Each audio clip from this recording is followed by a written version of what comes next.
answer to history. Let those who steal from the people answer to justice. Let those who seek to silence dissent understand this. A senator who remembers his oath cannot be purchased by comfort, cannot be subdued by threats, and cannot be defeated by fear. Madam President, kaya po ba nila kong ipakulong? Kaya po nila. Nagawa nga po nilang umimbento ng krimen laban sa akin. Kamakailan lamang po, hindi pa nagtatagal, dito rin sa bulwagang ito, somebody said, sometimes you need to bend the law to be able to please the people. Am I right, Mr. Secretary Remulla? Secretary Remulla, then Secretary of Justice, now Ombudsman, said loudly, yes, sir. So pwede na nang baluktutin lahat, kagaya ng pambabaluktot na ginawa nila. Pero sinasabi ko, Madam President, they can imprison me, they can arrest me, but I tell them, they still will not win. Itaga nila yon sa bato. Madam President, before ending, let me share the declarations of our Lord God in Isaiah 54:17. No weapon forged against you will prevail. You will refute every tongue that accuses you. This is the heritage of the servant of the Lord. This is their vindication from me. Maraming salamat po. Filed by the Field Investigation Bureau, Office of the Deputy Ombudsman for Luzon. A complaint perfectly timed, wrapped in legal language, amplified by noise, and aimed not merely at my person, but at my independence.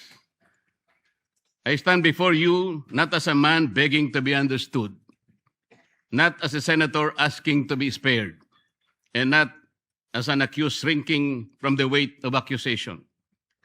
Rather, I am here as a servant of the Constitution, elected by the people, bound by oath, and determined to perform my duty without fear, without favor, and without surrender.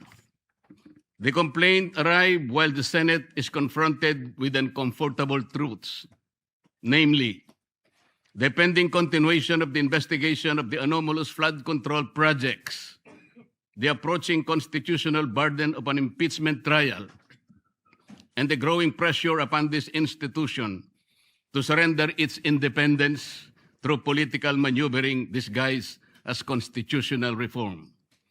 Let us not pretend that this complaint came in a vacuum.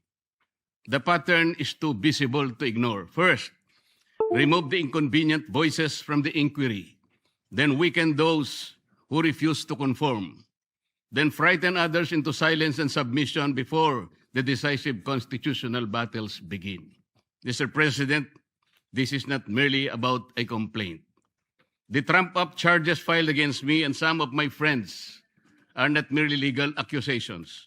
They form part of a deeper and more nefarious design to intimidate independent voices, to punish dissent, and to warn every senator that the price of asking hard questions could lead to personal damnation.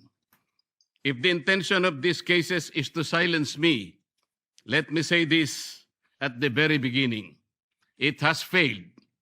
I will not be silenced. I did not seek public office to become comfortable, Madam President.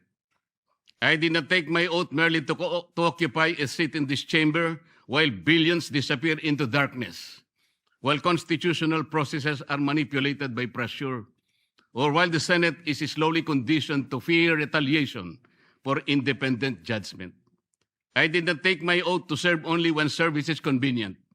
I did not come to this chamber to lend my voice when power applauds and withdraw it when power becomes displeased. The senator is not elected to be timid.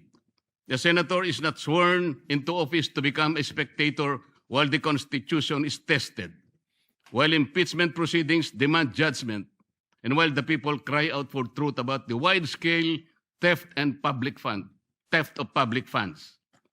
Instead, a senator is elected to stand, to examine, to question, to decide, and when necessary, to resist. This is what I intend to do.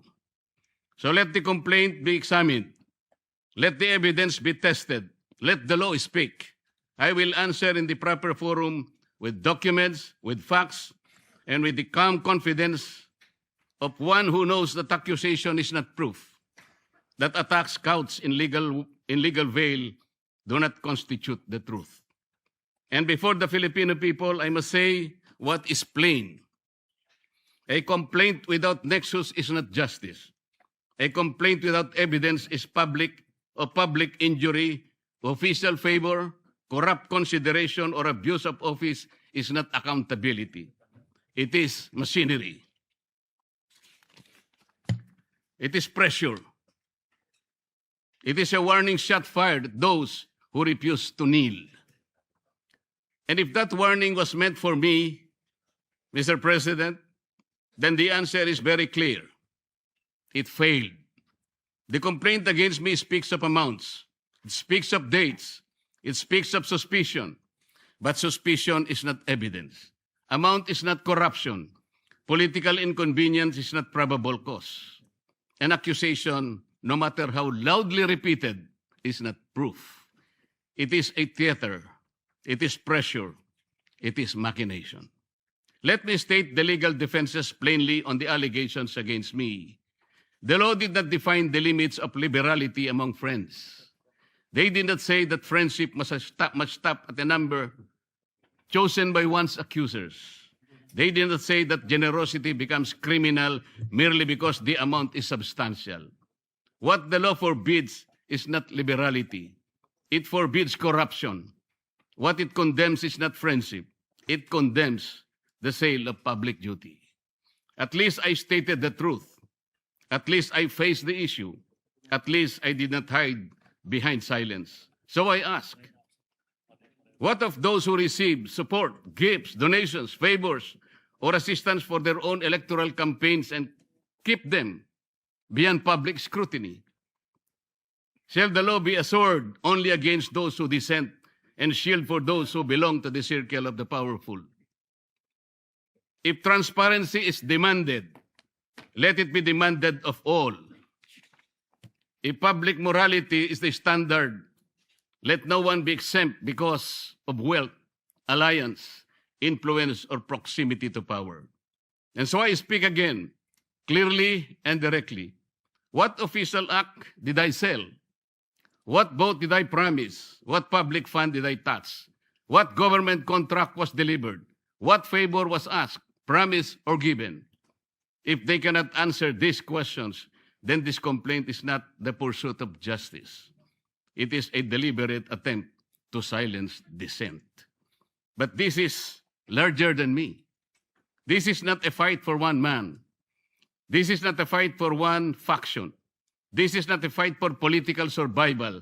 This is a fight for whether the Filipino people may still have senators capable of questioning, investigating, judging, and speaking freely without fear or favor. When this chamber is called upon to sit in impeachment, fear or favor. When this chamber is called upon to sit in impeachment proceedings, we are not merely politicians. We are senator judges. We are bound to listen, to weigh evidence, to apply the Constitution, and to act according to our conscience.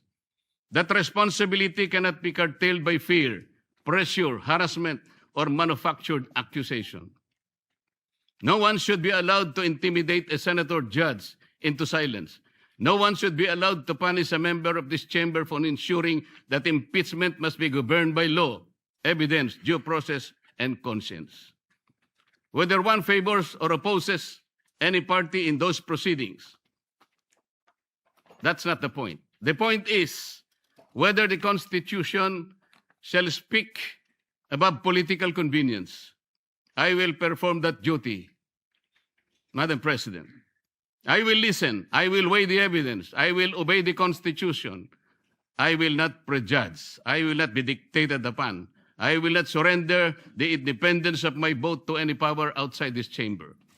Even if the path becomes lonely, I will walk it. Even if the attacks become heavier, I will endure them.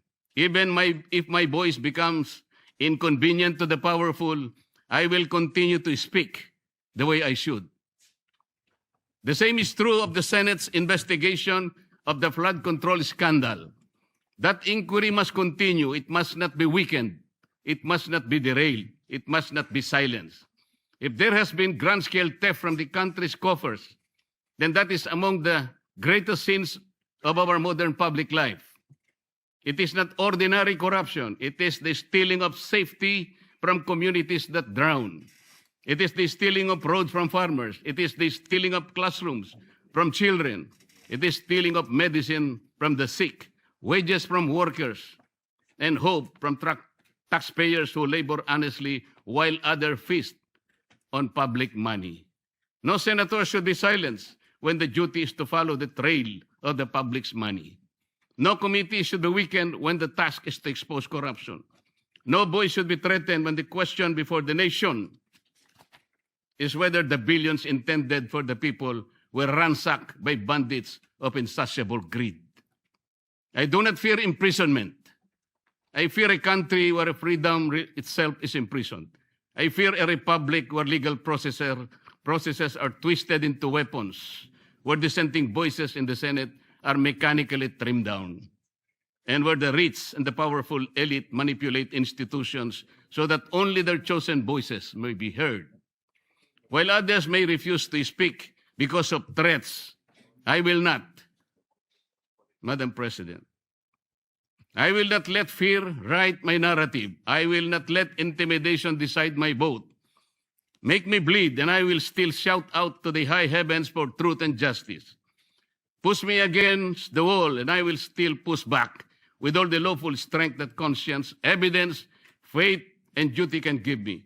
Not with violence, not with hatred, not with recklessness, but within the Constitution, in my hand, the law in my shield, the truth as my voice, and the Filipino people as my reason.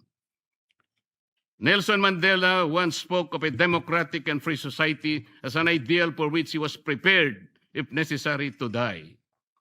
I do not compare myself to Mandela. I am too little to even try, Madam President. But I understand the burden of that lesson. Freedom is never preserved by the silent. It is preserved by those who still speak when silence becomes the safer choice. And so I say this to those who believe that cases can frighten us, that accusation can tame us, that pressure can make us forget the oath we took before the people. You have misread the Senate. You have misread the Constitution. You have misread me. May I repeat? I will answer this complaint in the proper forum, calmly, firmly, and with evidence. I will sit in impeachment proceedings with conscience, impartiality, and due regard for the record. I will pursue the examination of flood control anomalies with courage, fairness, and determination. I will not allow public funds meant to protect our people from floods to disappear into the hands of those who already have too much. I will not allow the greatest theft of our time to be buried under intimidation. Even if I am the only one left standing, I will stand. Even if my voice is the last one they wish to hear, I will still speak. Even if the path becomes lonely, difficult, and costly, I will continue because the oath I took was not ceremonial. It was not a line recited for record. It was a solemn charge from the Filipino people to defend the Constitution, to guard the public trust, and to act with courage when silence becomes convenient. Let those who weaponize the law answer to history. Let those who steal from the people answer to justice. Let those who seek to silence dissent understand this.